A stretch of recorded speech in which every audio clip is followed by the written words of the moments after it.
tous, riders et riders, bienvenue sur la chaîne NatureKite. On est aujourd'hui ensemble pour le tuto qui concerne la nouvelle Parawing F1 Quest. Vous avez été nombreux à nous demander des éclaircissements sur cette aile. Au sein de F1, en quoi elle est différente de la frigate. Et puis, par extension, on va essayer de vous dire aussi comment elle se place par rapport à l'ensemble des offres du marché qui sont de plus en plus importantes. Pas mal de gens aujourd'hui qui faisaient beaucoup de wing ont démarré la Parawing, conservent la wing pour certaines conditions et la Parawing pour d'autres. Et c'est vrai que l'offre n'est pas pléthorique, mais en tout cas se développe. Et c'est intéressant qu'on fasse aujourd'hui cette vidéo-là ensemble parce que se mettent en place des nouvelles propositions à venir. Dans le courant du mois de mai, on va découvrir pas mal de choses un petit peu nouvelles aussi qui arrivent. C'est pas que ce sera mieux, que ce sera surtout différent pour des pratiques un petit peu plus orientées. Donc voilà, on va en parler dans le détail tous ensemble. Je vous rappelle qu'on fait ces tutos parce que souvent vous nous les demandez en commentaire. Donc vous pouvez continuer de vous abonner à la chaîne NatureKite, ça nous aide toujours. D'ailleurs, je tenais vraiment à vous remercier tous, pas seulement pour le fait de vous être abonnés, mais surtout pour les commentaires vraiment sympas et encourageants que vous nous laissez. C'est un peu de boulot, donc ça nous fait vraiment chaud au cœur quand on lit ça, et ça donne envie de continuer. Donc à la différence d'autres qui prennent la parole sur des sujets très aquatiques tels que ceux qui nous concernent, nous, bien sûr, on n'est pas rémunérés pour ça. On le fait avant tout par passion, pour vous éclairer quand on nous le demande. Mais il faut que vous sachiez que c'est pas mal de boulot quand même. Alors, bon, on dit qu'on va au boulot, mais on part sur l'eau, donc on est très content de le faire finalement. Mais sachez que c'est quand même vachement important. Vos petits mots doux sont super encourageants et ça nous va à droite au cœur à chaque fois. Merci. On en revient là-dessus. Alors, notre quest aujourd'hui, présentation. Cette quest, on va prendre la 2,5 là, qui est pendue ici, ça va nous aider à vous la montrer dans le détail. D'abord, de quoi elle se décompose? Elle se compose de toile de spi en 30 grammes mètre carré. Ça, c'est le standard de plus en plus actuel de l'ensemble des fabricants. Derrière, toujours, on a ces joncs qui permettent d'avoir un bord d'attaque rigide qui emprisonne de l'air, plus ou moins large. Là, par rapport à la moyenne du marché, c'est plutôt assez fin. C'est-à-dire que vous voyez qu'on a ici, sur cette 2,5, un bord d'attaque qui enferme 15 cm à peu près d'air dans ce bord d'attaque qui est gonflé.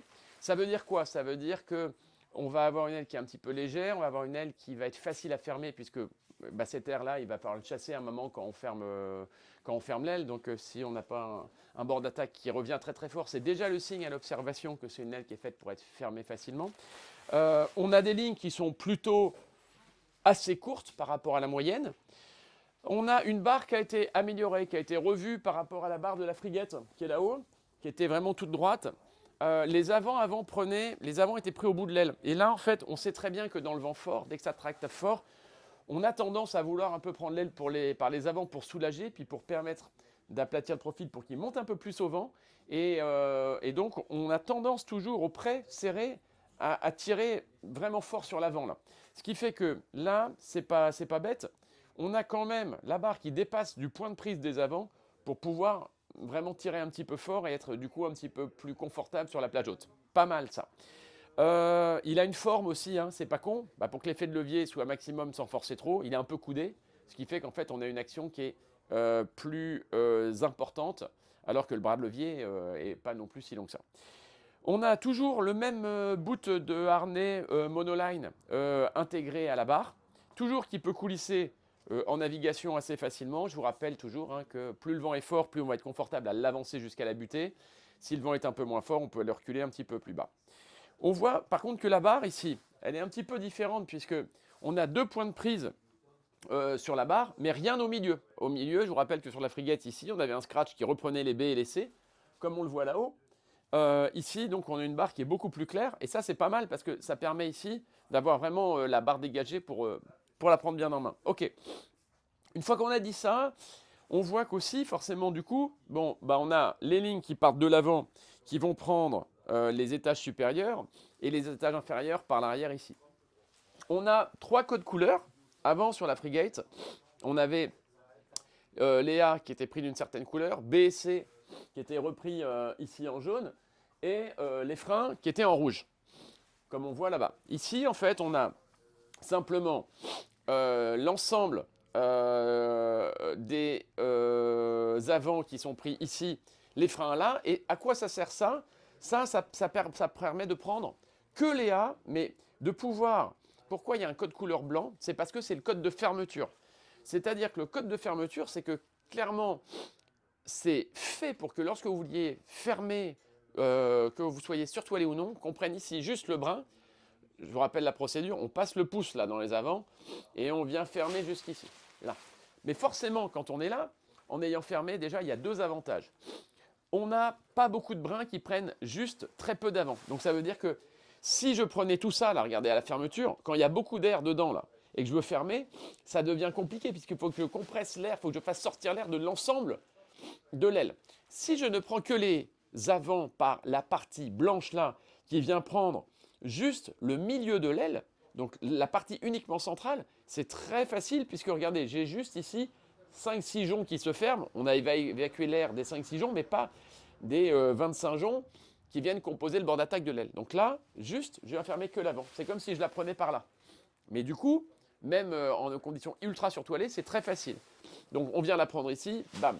Je vous rappelle que pour la fermeture facile de l'ensemble des ailes, pour être sûr qu'en fait on n'ait pas des arrières qui passent derrière les oreilles et que la réouverture, ça fasse un emmêlage, ce qui est pas mal quand même, c'est toujours de mettre l'aile vers le bas et la poignée vers le haut et d'aller tirer ça comme ça, vers le bas. Parce que on va se retrouver ici donc avec une fermeture qui nous permet, vous voyez, d'avoir aucun arrière qui passe derrière, mais regardez surtout, là, l'ensemble des lignes sont à l'intérieur du profil de cette façon-là.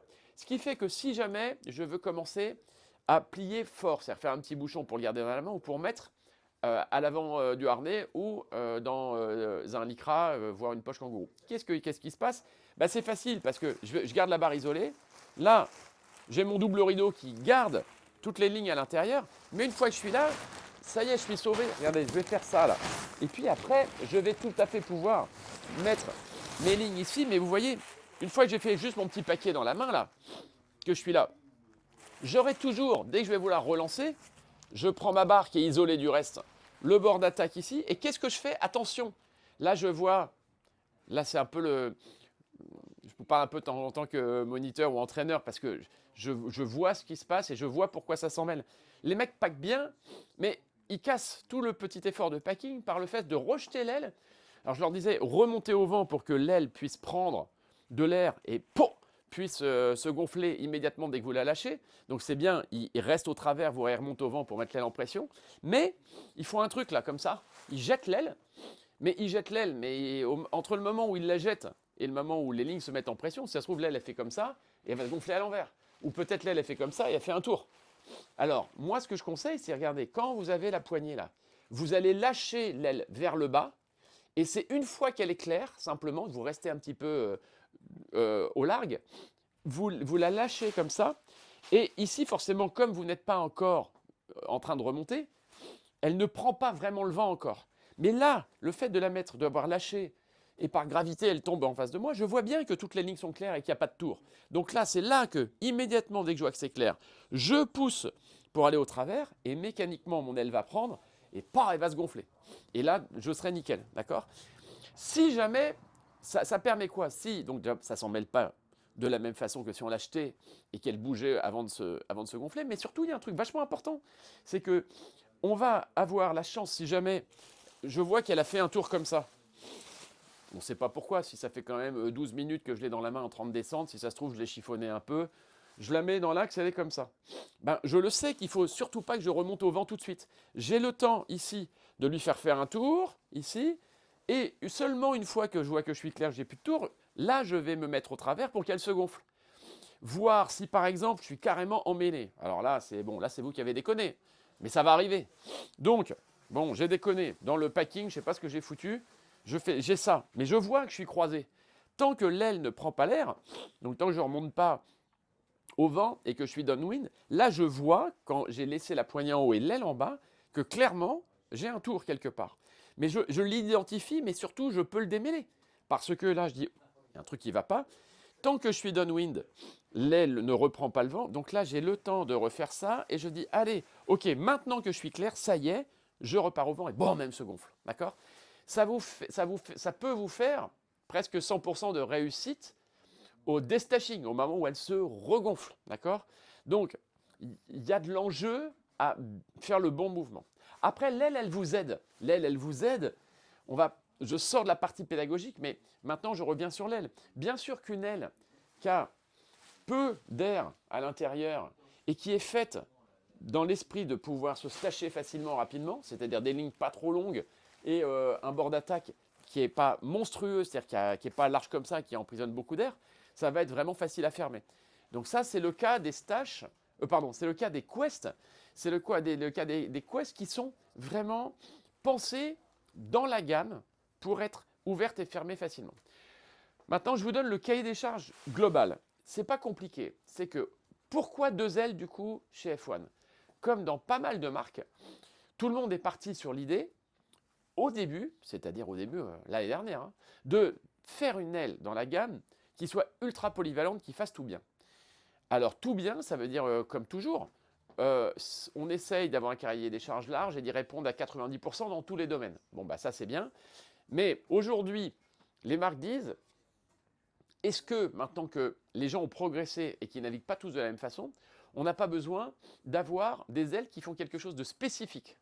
Alors, dans la spécificité en cours et à venir, je vais donner mon point de vue, il y a quand même 2-3 profils de riders qui correspondent du coup à des profils d'ailes. Et je vais vous dire après pour quel profil ce genre de quest a été développé. On a le débutant, le primo-accédant, celui qui démarre, celui qui n'est pas encore un déchirateur de partout. Ça veut dire, souvent il vient du wingfoil, il essaye, il écoute bien le tuto spécial déroulé que j'ai fait l'année dernière pour bien faire tous ces exercices à la plage, faire tout bien et avoir compris avant d'aller à l'eau. Il part, mécaniquement, s'il sort avec plus de 20 nœuds la première fois, il va réussir à se mettre en route. Et puis il va faire ce qu'on appelle un peu la tondeuse. Bah, au début, il faut bien faire des bords, il faut bien s'habituer à tout ça. On ne cherche pas à monter, descendre, fermer, transition. On n'en est pas là. À la fin de la première ligne droite, il y a bien une transition à faire. Donc déjà, là, il se rend compte qu'il va y avoir des ailes plutôt plus faciles que d'autres. Donc celui-là, c'est la première catégorie. Il a besoin de quoi? De facilité, d'accessibilité avec de la plage d'utilisation, notamment de la plage basse, parce que lui, il n'a pas encore peut-être le super tout matos qui va bien au niveau de la board et du foil. La board, c'est vraiment un game changer. Il faut une board qui soit tendue, longue, assez étroite. Ça va aider la plage basse. Mais lui, comme il n'a peut-être pas encore tout le bon matos, bon, ben déjà, il lui faut une aile qui a du couple, parce que déjà qu'il n'est pas très technique et qu'il n'a peut-être pas le bon matos. Alors si l'aile, elle n'a rien dans le sac, ça ne va pas l'aider. Et encore plus vrai s'il fait 90 kg. Ok, lui, il a besoin donc une aile. Quand je dis d'accessibilité, je vais vous dire de quoi on parle. Donc, de la plage basse, ça c'est sûr, du couple. Deuxième truc, une aile qui soit stable. Stable, c'est qu'il vient peut-être pas du kite, notre pratiquant. Donc en fait, peut-être qu'une aile qui a une fenêtre de vol, des lignes un peu longues, et qui a une fenêtre de vol, ça va très loin dans la fenêtre, mais ça bouge comme ça un peu en avant, en arrière dans les rafales, voire en haut, en bas, ça le gêne. Lui, il préfère avoir une aile qui a un vrai tracteur. Là, il reste ici dans l'axe, là, et puis ça bouge pas. Donc la stabilité, ça va être important pour lui. Il va avoir besoin d'une aile qui est en transition et facile. Donc ça veut dire quoi? Souvent des lignes plutôt courtes et souvent un profil stable. Parce que on sait très bien qu'avec des profils qui sont beaucoup plus pointus, des ratios élevés, des lignes un peu longues, on va se retrouver avec forcément au moment du changement de pied et quand on part, souvent une mauvaise anticipation à la barre, ce qui fait que le rider, il change d'amure, il part de l'autre côté, mais l'aile, elle reste bloquée du même côté. Le mec se fait écarteler, bam, il chute. Okay. Donc on les voit, ils essayent de ramener avec des coups de poignet comme ça l'aile, mais non. Si on met le coup de poignet une fois que l'aile est déchargée, ça ne changera rien. Il faut commencer à l'emmener tant qu'elle est chargée, pour qu'elle nous suive, parce qu'après, une fois qu'on va être dans la phase de transition et qu'on annule le vent apparent par le fait qu'on descend un petit peu au jibe vers le vent, et ben là, on n'a plus de manière. Il se passe un moment où on n'a quasiment plus de manière. Donc, il faut l'anticiper avant. Et ça, c'est vraiment très important avec une aile qui est facile, stable, ligne courte, etc., petit ratio. On va faire des transitions beaucoup plus facilement. Puis après, bah, quand même, notre gars là, je pense que il a toujours eu dans l'idée de fermer son aile. Donc au stashing, il faut qu'on l'aide parce que la première fois, on lui aura dit dans les vidéos à maintes reprises, dis-moi Gérard, Jean-Claude, dis-moi Jean-Claude, dis donc, il Il y a le mec là de la vidéo l'année dernière, il t'avait dit quand même qu'il fallait faire plein de stashing, des stashing à la plage, parce que tu vas les rater, sinon beaucoup sur l'eau. Donc tu t'es entraîné, et on va te faciliter le boulot avec une aile qui le fait bien. Donc le mec, il aura fait bien. Alors attends, qu'est-ce qu'il a dit le mec de la vidéo la dernière fois, il m'a dit on lève la main, on reste un peu au large, on va venir avec l'aile vers le bas, fermer en prenant que les blancs, bam, on vient jusqu'au bord d'attaque là, et puis là, normalement, on est à peu près bien. Donc si on n'est pas bien, on fait juste ça. Et puis on la replie même pas en bas, puis on est prêt à lancer. Si je suis un petit peu plus aguerri et que je veux vraiment, parce que je suis par exemple un mec qui fait beaucoup de subfoil, donc j'ai de la lecture, je vais aller sur 3 bornes sans problème, d'accord, mais du coup il faut la fermer un peu mieux, parce que là, dès qu'on est back, ça va, parce que le vent va venir la pousser, on n'est pas emmerdé, mais sinon, en front, si on la met comme ça, l'aile, elle vient un petit peu contre nous, c'est très emmerdant au surf. Donc, bah, bien sûr, le mec il va dire, allez, je vais la replier un peu comme il a dit, donc je la mets comme ça en petite boule et tout. Je vous rappelle que dans toutes les manips là, que je fais, vous voyez bien que je garde la barre bien isolée. D'accord. Ça veut dire que quand je fais comme ça, c'est tout clair. Là, je vois qu'elle est comme ça. Hop, je la prends, je la relance. OK. Donc, pour ce débutant, cette première catégorie, c'est très important d'avoir une aile qui se ferme facilement, mais aussi parce qu'elle est en ligne courte et parce qu'elle n'a pas un ratio de ouf, elle va se réouvrir facilement. Bon, donc ça, c'est ce que va chercher la première catégorie, les débutants. Et moi, je dis que déjà, cette aile-là va correspondre, quand je dis cette aile-là, c'est la Quest de chez F1, mais je dirais qu'aujourd'hui, dans chaque marque, presque toutes les marques vont certainement aller vers 2 ailes dans le catalogue. Donc une aile très très accessible, facile comme ça, puis une aile avec des caractéristiques plus pointues pour aller avoir plus de pointes, pour avoir éventuellement des VMG meilleurs, des rapports cap-vitesse, notamment à la montée meilleurs. Et puis comme les mecs sont bons, ils s'en foutent après que le profil soit dur ou pas, fermé, que ce soit un petit peu volage ou pas. Bah, avec de l'expérience, c'est vrai que ça, c'est plus trop ce qui nous pose des problèmes. Bon, donc les primo-accédants vont aller vers ça. Après, je vous rappelle que pour aller finir avec les profils, la deuxième profil, je pense que ça va être des gens qui aujourd'hui ont fait pas le tour hein, de la montée-descente, parce que le surf, ce sera toujours, c'est jamais la même chose, c'est jamais la même vague, c'est jamais le même rythme. C'est pourquoi les surfeurs, c'est un mode de vie pour les gens qui surfent à la rame et qui prennent des vagues toute la journée et qui font ça pendant 40 ans. C'est parce qu'en fait, chaque session est différente. Chaque session apporte des feelings différents. Donc ce surf est ultra addictif parce qu'il y a un sentiment de liberté, de plein nez, de glisse, d'accélération qui est quand même à chaque fois nouveau et dingue à chaque fois. Donc ça, ce sera toujours l'essence de ce sport. C'est la raison pour laquelle on démarre ce sport-là. Mais je vois bien que de temps en temps, quand les bumps ils sont grands comme ça, on peut s'ennuyer un peu, parce que là, il n'y a pas grand-chose à surfer. Donc on peut essayer de tartiner au cardio et tout, mais il y a un moment, c'est un petit peu triste. Moi, je vois bien qu'on commence tous, là, à faire une autre discipline à l'intérieur de la parawing qui va être, de temps en temps, de se tirer vraiment la bourre très fort, avec des ailes qui chargent, qui ont de la pointe, avec des avions plus petits, parce qu'avec nos planches, on est capable de sortir des 700, même s'il y a 15 nœuds, c'est pas grave, on les sort quand même. Et par contre, il faut que là, l'aile, elle tracte, elle aille vite. C'est-à-dire qu'on va demander de la vitesse de pointe à l'aile, qu'elle soit chargée, chargée, chargée, mais à toutes les allures. Au près, au travers, même au large, qu'elle ne décharge pas pour continuer à accélérer. Et là, je vois bien qu'il y a quand même, entre nous, on commence à parler de nos max. On commence à faire les barbeaux, à dire, regarde, 26.1, et t'as fait combien toi 24.8 Ouais, mais en fait, c'est pas une compète de petits i, c'est une compétition de sensations. Parce que, putain, c'est quand même assez dingue d'aller à 26, 27, 28 nœuds avec une planche de parawing, etc., avec un tout petit machin dans les brins. L'année dernière, quand on plafonnait à 18 nœuds, on se disait que c'était compliqué. Là, ça y est, on est déjà à 26. Et avec des petits folds, c'est grisant. C'est grisant. Moi, je retrouve un petit peu, avec certaines parawing, les sensations qu'on peut avoir quand on était en race, en kitefall, les ailes à caisson double pot, avec des folds de course, des planches de course, quand on était à 35 nœuds, c'est extraordinaire. C'est vraiment hyper impressionnant, c'est extraordinaire, c'est une sensation à laquelle peu d'entre vous ont goûté, parce que c'était compliqué à l'époque de faire du caisson, des 18 mètres carrés, physique, technique, très cher, etc. Donc peu de gens ont goûté à ça, mais à travers la parawing, ça va venir. Ça va venir parce que là, c'est beaucoup plus accessible à tout le monde. Donc cette discipline-là, elle nécessite un matos qui va permettre de charger à fond. Et là, il y a beaucoup de choses à venir. Vous verrez, en mai, juin, là, il y a beaucoup de marques qui s'attellent à sortir des matos comme ça qui sont un peu plus typés. Ok. Euh, pour en revenir à F1, du coup, peut-être que la frigate est un petit peu plus typée dans cet esprit-là. Elle va faire tout, mais elle va avoir une pointe que la Quest n'a pas normalement. Donc ça, c'est ce qu'on va aller voir dans le test sur l'eau, parce qu'on va aller voir les différences de VMG, différences de vitesse de pointe, différences de stabilité, etc.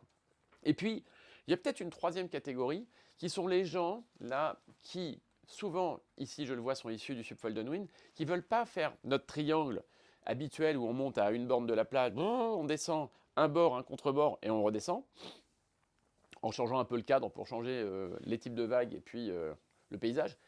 On monte de temps en temps beaucoup plus loin comme faisait en subfoil, c'est-à-dire qu'on partait en subfoil souvent à 15 bornes du point d'arrivée, on montait en camion, boum, démarrage, boum, 15 bornes de descente, 25 minutes, super, bon, ok. Et nous, tous un peu nostalgiques aussi pas seulement de la descente, mais même des endroits, on va retrouver les endroits d'où on partait l'année dernière ou il y a 2 ans. Et donc là, il faut monter énormément. Mais attention, la montée, c'est 40 minutes. 40 minutes de montée plein gaz. Et là, c'est une troisième pour moi discipline dans laquelle il y a un besoin spécifique. Alors le marché il est très très petit. C'est des gens qui vont dire non mais moi je veux une aile qui monte excessivement bien au vent, quitte à ce qu'elle soit plus compliquée à fermer derrière, je m'en fous, qui n'envoie pas des coups, donc qui soit stable et roudoudou, douce dans les bras. Donc forcément en général, là ça donne de la place à des nouvelles idées, peut-être des ailes hybrides, peut-être des ailes à double pot, qu'on a essayé, hein, bien sûr, même les concepteurs, chez F1, chez Duotone, chez AFS, machin, tout le monde a essayé de travailler les doubles pots. Le problème, c'est qu'on n'a pas de plage basse pour l'instant, c'est très compliqué, beaucoup plus que ce qu'on croyait. Donc c'est pour ça que ça ne veut pas sortir aujourd'hui, mais c'est en train de travailler. Et ça, c'est la troisième catégorie. Voilà. C'était important parce que dans tous les commentaires et les questions qu'on nous pose, il y a toujours ce truc, mais alors attends, est-ce que ça fait ça, ça, ça, ça, ça?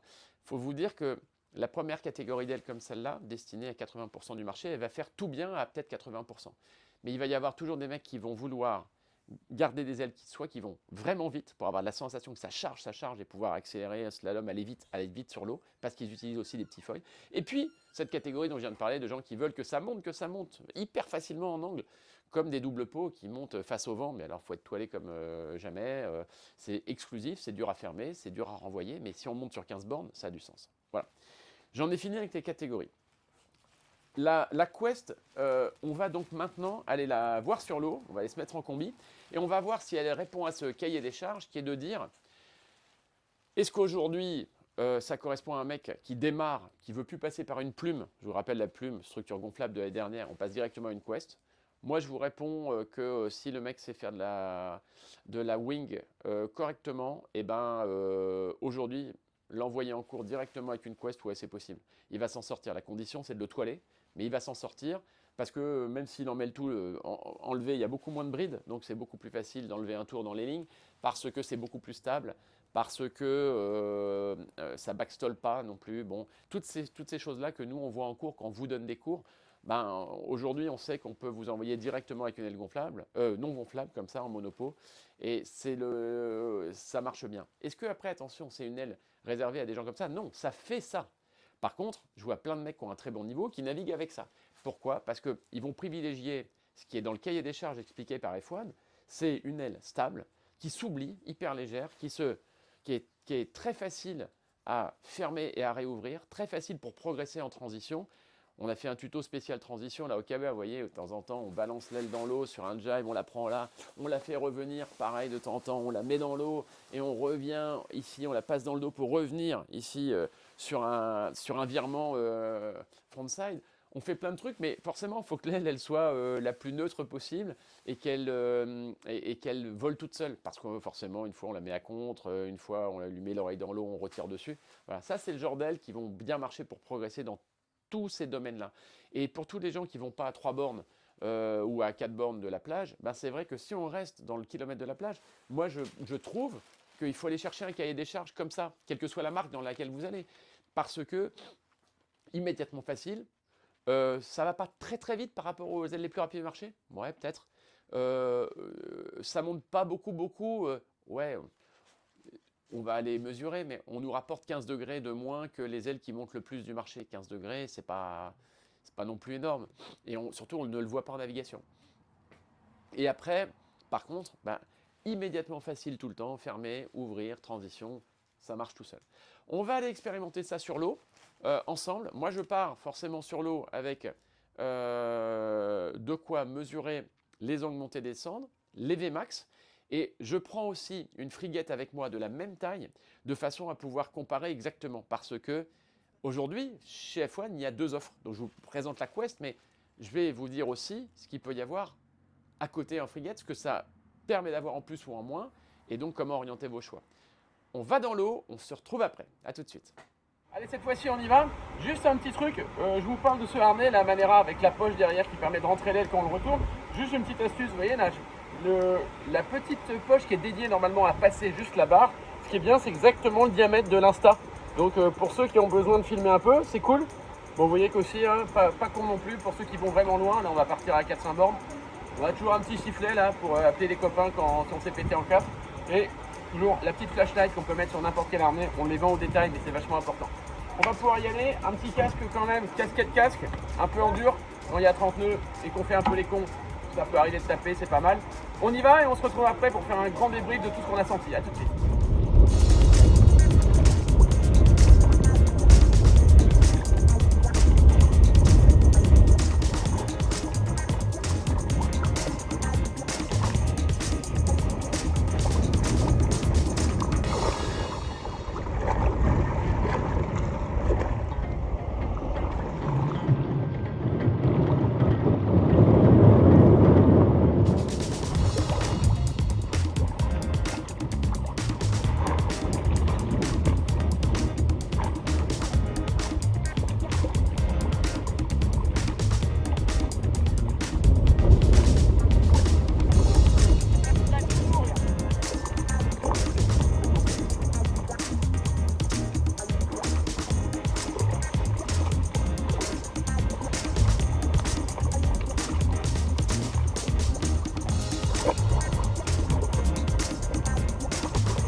voilà, sortie donc de l'eau. Donc on va pouvoir à chaud vous donner tous les ressentis qu'on a eu. Donc on était quand même 3 sur l'eau, j'ai discuté un peu avec les autres, on avait vraiment les mêmes feelings.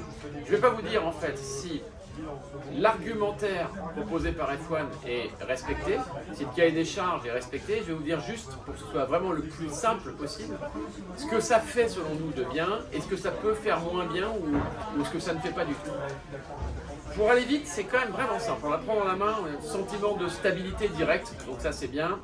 Dès qu'on se met au pumping. Alors au pumping, on se rend compte déjà qu'on a un ratio qui est un petit peu moins grand que sur une aile plus étirée comme une frigate, mais comme il peut y avoir aussi dans d'autres marques. Les oreilles sont très carrées et il y a quand même une aile qui a beaucoup de cordes.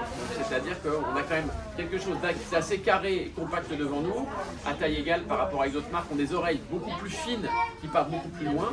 Qu'est-ce que ça nous donne? C'est qu'au pumping, on se rend compte qu'en fait, à la barre, le pumping est moins sensible. Je vous explique.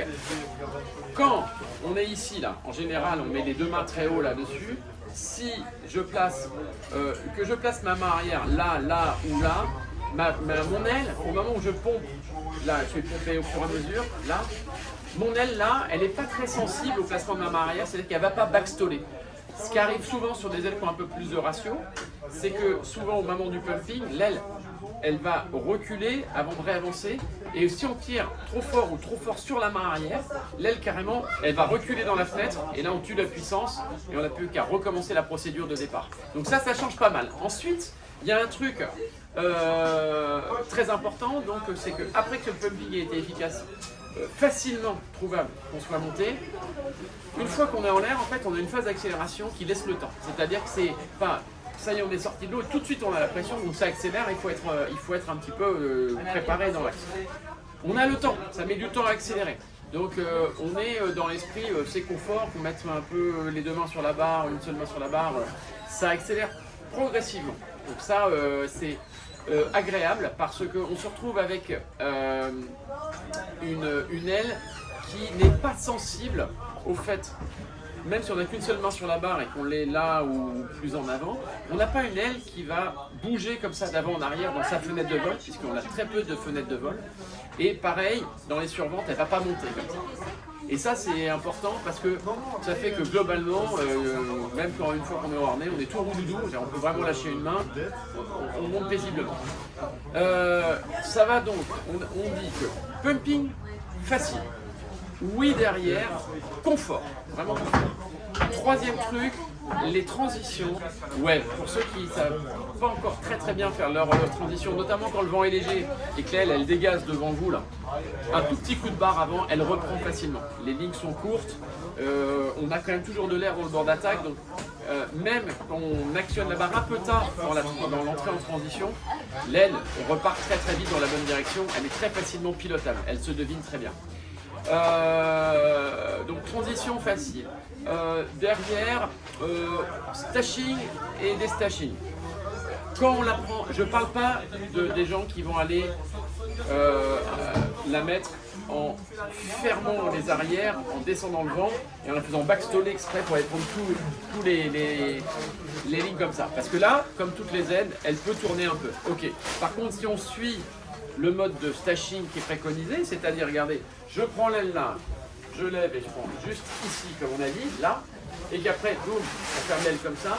La réalité, c'est que c'est super facile, même quand on est étoilé, à fermer, vraiment facile. Je ne fais pas d'effort pour la fermer, même à 30 nœuds tout à l'heure. Et à la réouverture, quand il y a du vent comme ça, moi je me posais même pas la question. Je l'avais dans la main comme ça, j'essaie même pas de prendre un angle, je la laissais tomber là comme ça, bam. Elle se remettait toute seule en pression, toujours à peu près dans le bon axe, boum, elle repartait. Donc, avant tout, c'est une aile qui se ferme, qui se réouvre très bien et qui va nous encourager, pas forcément à faire des énormes montées, des énormes descentes, mais comme on sait qu'on la ferme ou on la rouvre n'importe comment, on est en train de monter, tout d'un coup on voit une vraie descente qui se passe, transition marquée, on descend directement dans la vague, boum, on la ferme et on utilise cette vague. Cette vague, elle commence à s'appauvrir, à perdre en vitesse, en puissance. Au bout de 200 mètres, pas grave, hop, on réouvre le truc, et on va rechasser une autre vague. Dans cet esprit-là, c'est vraiment super. Alors que des ailes qui sont un peu plus compliquées à se tâcher, à réouvrir, on va pas faire pareil. Souvent, on a tendance à pas aller chasser la petite vague qui présente à soi, mais on dit, bon allez, on va monter sur une borne et demie, on va prendre le temps de trouver la bonne vague pour descendre dans cette vague, on prend le temps de bien faire attention comment on pack pour pas avoir toutes les lignes qui passent derrière le profil, et à la réouverture, on est un peu vigilant au twist. Là, c'est pas le cas. Donc là, moi je l'aime bien dans l'esprit un peu chasseur de bump, quoi. Donc ça, c'est bien. Qu'est-ce que ça fait de moins? Qu'est-ce que ça fait de moins? Alors, ça va accélérer moins. Une fois qu'on est en pression, l'aile, elle va accélérer moins fort. Elle va charger moins, donc vous allez accélérer moins rapidement. Il n'y a pas cette même accélération que sur la frigate, qui est sa grande sœur un peu en termes de ratio et qui est orientée un peu plus perf, mais du coup, qui est moins facile dans tous les autres domaines. Ça va aller accélérer moins, mais ça va aller moins vite aussi. Deuxième truc, c'est la vitesse de pointe.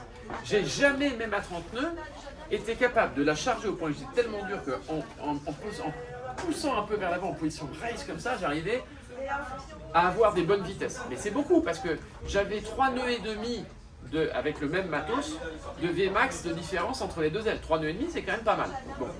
Donc ça veut dire que est-ce qu'on aime vraiment aller vite, se mettre des tirs au travers en se mettant des grosses impressions, aller à des vraies bonnes vitesses, mais derrière on subit le manque de mania, on va subir aussi un stashing et une réouverture moins facile, ou pas. Donc ça c'est un choix perso et ça dépend là aussi du matos que vous avez.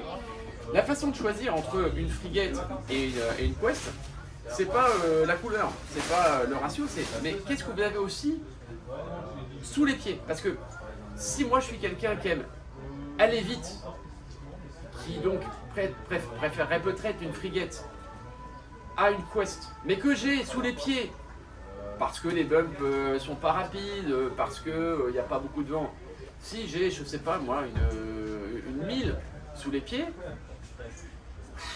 ça va pas forcément avoir beaucoup de sens puisque je vais avoir une aile qui veut aller vite, qui veut accélérer, mais ma 1000, même si c'est une 1000X qui est censée quand même pouvoir débouler, non, je suis quand même capé par la vitesse max de mon foil qui est pas très élevée. Donc ça n'a pas forcément un énorme sens. Par contre, si je mets mon 600X un jour où il y a du vent fort, mais là les vitesses que je peux prendre sont quand même dingues, le but c'est d'aller vite à la descente. Mais même au travers et à la montée, on a l'impression, je retrouve des impressions que j'avais en kite à l'époque où on était vraiment à la contre-gîte max et on avançait. Donc oui, ça, là tout d'un coup, ça a un petit peu plus de sens d'avoir une aile qui a plus de vitesse de pointe. Ok. Après, la VMG. À la montée, c'est important, si vous montez à 2 bornes, de savoir si on met 15 degrés de plus ou de moins à la montée. Et si on monte vite, parce que si non seulement on va plus vite, mais qu'en plus on a 20 degrés d'angle à la montée en plus, pour celui qui va monter de 2 à 4 bornes de son point d'arrivée à la plage, ça peut, on monte plus vite, il n'y a pas à chier, on monte plus vite. Par contre c'est plus physique, il faut un peu plus gérer la barre qui bouge un peu plus fort. Et puis, il va y avoir des surtensions de temps en temps. Il n'y a pas le même confort de temps en temps. On a un peu l'impression qu'on va passer par-dessus parce qu'il faut gérer un petit peu les rafales. Donc, pour celui qui va descendre longtemps, ouais, c'est peut-être bien d'avoir une aile qui monte plus, qui monte un peu plus en angle et puis qui va monter plus vite. D'accord. Mais le même mec qui a le même niveau et qui a soit un foil gros, soit il monte lui simplement à 500 mètres parce qu'il y a une zone de bump qui est bien. Puis il surfe 300 mètres et il remonte, lui il va préférer la quest parce que il va l'ouvrir, la fermer beaucoup plus facilement, il va pas chercher à monter vite ni à prendre de l'angle, de toute façon il va là juste à 400 mètres de là, donc c'est facile. Donc lui il va être un petit peu plus confort avec la stache et puis avec la quest, et il va aussi tout le temps être dans le confort. On se bat jamais on est guidé max à pousser comme ça. Il va être tout le temps dans le confort. L'aile limite à une main au harnais comme ça. On est en phase dans laquelle on se repose avant d'attaquer à la descente où là il va falloir du cardio et des jambes pour pouvoir aller connecter les bumps. Ok, donc voilà. Donc il faut faire attention parce que oui, je vais préconiser la quest par rapport à la frigate ou une autre aile d'une autre marque typée performance pour ceux qui débutent. Mais pour ceux qui ont du niveau, je vais préconiser tout le temps la quest, sauf à ceux qui vont dire non mais moi je veux aller loin, loin, loin avant de descendre beaucoup. Donc eux, ils s'en foutent que ce soit un peu compliqué, un petit peu plus compliqué à packer ou pas. De toute façon, il va vous packer qu'une fois et descendre 4 bornes avec. Donc, mais par contre, ils seront sensibles au fait d'arriver à leur point de départ un peu plus vite. Celui qui a le même niveau, mais ce jour-là, il va chercher les bumps à 500 mètres, ben, il va prendre la cote. Et puis, il va pouvoir travailler les transitions. Je vous rappelle que c'est sympa aussi de progresser un peu dans toutes les transitions. Et progresser en transition dans une aile qui a un petit peu moins de ratio, un peu moins de longueur de ligne aussi, ben, c'est plus facile dans ces transitions que de le faire avec une aile qui a des lignes très très longues. Bon, ok. Après, il faut faire attention donc, à la plage d'utilisation. Je vais vous en parler. La plage d'utilisation, elle est plus grande en haut avec une Quest. Est-ce qu'elle est plus petite en bas? Donc est-ce qu'on peut dire qu'elle est décalée? Eh ben, je vous dirais que pour l'expert qui sait pomper avec les mains très très bien placées, à taille égale, on va y avoir une plage basse qui va être un petit peu meilleure avec une frigate qu'avec une Quest. Mais pour celui qui pompe pas bien, c'est-à-dire qu'il va pas avoir le bon angle exactement de la planche par rapport avant, mais par rapport au vent, mais aussi par rapport au clapot, pour céder du clapot, trouver une descente, pour essayer au moment du pumping de plonger dans une descente. Pour celui-là qui est pas très technique, finalement il aura la même plage basse avec la Quest, parce qu'il n'arrivera pas à exploiter la toute plage basse de la frégate. Donc plage basse un tout petit peu meilleure, mais que pour des gens qui sont déjà à un niveau averti. Derrière, la plage haute par contre, quels que soient ceux qui ont testé leur niveau, leur gabarit, etc., oui elle est meilleure avec une Quest. Elle est meilleure avec une Quest parce que l'aile elle charge un peu moins.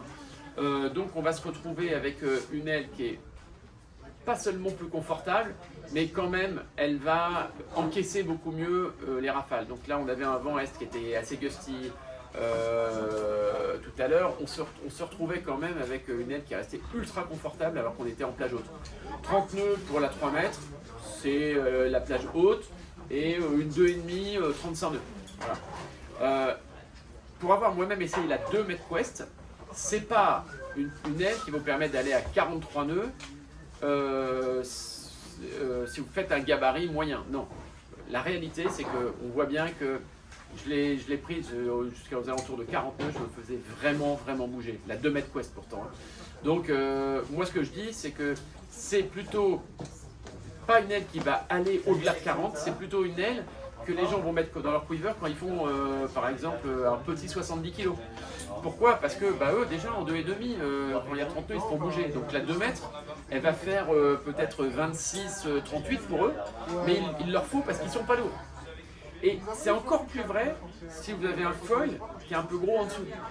Vraiment, je me suis surpris à tenir beaucoup plus de toile avec là une Rockettes 61 litres. Là, j'avais mis dessous un 700X et il y avait du vent fort. Je tenais beaucoup plus de toile que lorsque, mais vraiment considérablement, que lorsque j'avais mis ma grande planche qui était une Rocket Surf 6,5, donc ça fait 79 litres, avec un 900X dessous. Et là, là ça charge. Donc il faut vite que je déchante en taille parce que je ne tiens plus l'ensemble. Donc tous en fait on a tendance à dire ouais mais surtout en Méditerranée là quand il y a un gros coup de baston, qu'est-ce qu'on met au-delà de 35 nœuds? Parce que donc tous vous auriez tendance à dire ouais on prend une 2 mètres Quest ou un 9 frigate, on prend HF1 mais toutes les marques ont des petites tailles comme ça. Oui bien sûr que moins on a de toile, moins c'est physique, mais il y a quand même un truc je pense qui fera partie de l'avenir. Deux choses qui vont partir de l'avenir pour le vent fort.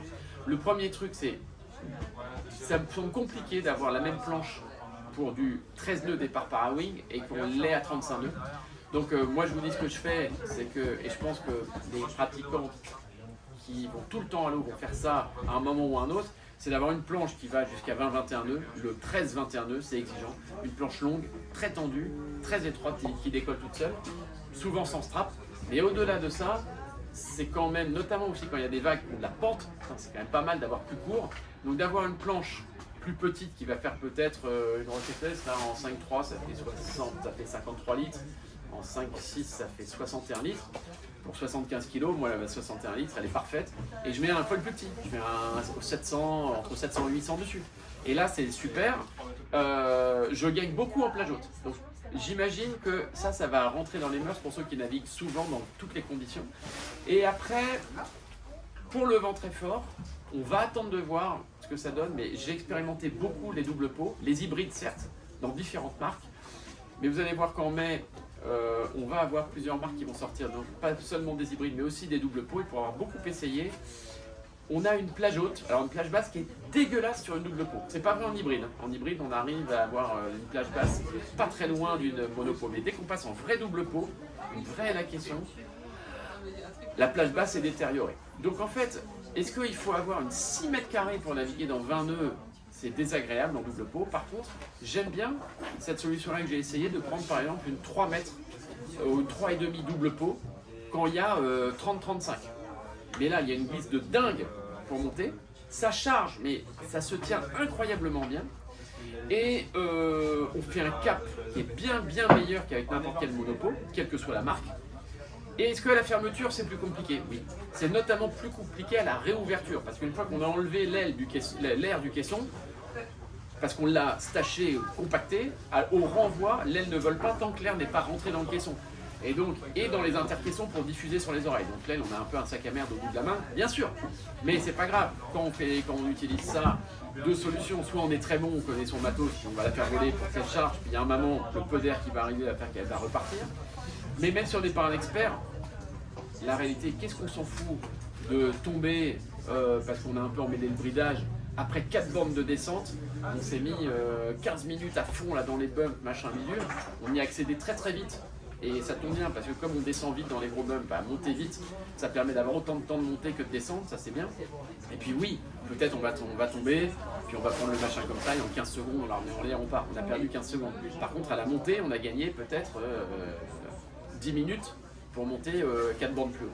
Donc pour moi, on verra ce que nous dit l'avenir, mais la double pot pourra avoir, à mon goût, tout son sens, notamment dans le vent fort. J'y crois moins, personnellement, dans le vent léger. Ok, donc on en a un peu fini avec le test de cette Quest. On aura, donc vous voyez que c'est bien deux produits différents, mais peut-être dans le quiver, il y a des gens qui vont avoir ça dans le vent très fort, ça dans le vent plus léger. On n'est pas obligé de tout en Quest ou tout en frégate. Même certains vous diront peut être multimarque. Donc il faut réfléchir à ça et venir le tester. Donc là, celle-là, on les a en 4 mètres, en 3 mètres et en 2,5. Donc dans le vent très fort, je vous prêterai peut-être ma 2 pour ceux qui sont sages. Venez l'essayer au shop chez Naturkite, ça on a en test. En frigate, il me reste plus que 2,5 et 3,5 seulement. Mais comme c'est facile à prendre comme ça, on le pack, on le met ça dans la poche du harnais. Moi, je vous conseille de partir avec 2 ailes. Pour ceux qui veulent essayer, c'est très intéressant de se faire ce test comme ça. C'est comme ça qu'on l'a fait tout à l'heure. Je vais vous mettre, par exemple, une 3,5 Quest dans la main et puis une 3,5 frigate dans le sac. Et dans votre navigation, vous allez échanger. Vous allez tout de suite comprendre les différences par vous-même. Donc le test, ça peut être une solution de vous le faire en double sur 2 ailes. J'ai fait ça aussi avec des gens qui hésitaient à acheter une marque plutôt qu'une autre. Pareil, je leur ai mis une stache dans la main et puis je leur ai mis une Quest dans le harnais. C'est pas con non plus. Et ça, parce que c'est très dur, quand on n'a pas bien l'habitude, c'est très dur, même de revenir à la plage et de repartir avec une autre aile. On a assez vite oublié, pour peu en plus que le vent ait changé, on a oublié un petit peu ce qu'on a vécu dans la première partie de session. Donc avoir les deux avec soi, c'est bien. Donc je vous prêterai ça en multimarque. On a ici du F1, on a bien sûr les Bioton Stash aussi en test. On a les Fly Surfer, une nouvelle version qui sera présentée par Théodore Rancourt lors du Défi Wing le 3 mai. Il y a de nouveaux modèles qui arrivent. On a la Ozone aussi. Alors celles-là, on les a par batch, c'est-à-dire qu'en fait, on a une livraison d'une dizaine d'ailes par mois seulement. Donc ça, vous prenez, on les a pas en permanence. Là, on en a une seule en test, mais vous pouvez venir l'essayer, la nouvelle Power Pack. Derrière ça, je vous dis, essayez tout ça pour comprendre ce que je viens de vous raconter. Vous allez voir qu'en fait, c'est pas un profil, ou c'est pas on aime quelque chose, ou c'est pas on a un niveau, c'est qu'est-ce qu'on veut faire aujourd'hui, et là on peut adapter, ou qu'est-ce qu'on fait d'habitude, et on donne une priorité. Et c'est là qu'on vient chercher, dans une marque, un modèle ou l'autre. N'hésitez pas à nous appeler chez Naturkite, comme d'habitude, 04 94 21 97 57. Tous les moniteurs qui sont chez nous, des vendeurs, et qui viennent faire les tests avec nous sauront vous répondre. Moi-même, bien sûr, j'y suis aussi en permanence. Et puis, on se verra, pour ceux qui sont dans le coin, le 23 mai, on fait avec toutes les marques qu'on propose à nos clients. On va faire un gros test à la plage de l'Almana sur la journée du 23 mai. On recommuniquera sur les réseaux là-dessus pour vous en avertir une deuxième fois. Merci à tous de nous avoir gentiment suivis, sachant que je sais c'est long, mais on en met pour ne pas devoir en remettre après dans le magasin. Et puis pour tous ceux qui n'ont pas la chance de venir tester ici, au moins ils ont à peu près toutes les infos. Et puis, spéciale dédicace à monsieur Victor Heiss, mon copain, qui ne veut jamais prendre le petit déjeuner le samedi matin sans visionner la petite vidéo de la semaine de NatureKite que je produis à chaque fois. Merci Victor. Allez, bisous à tous et j'espère à très bientôt. Ciao.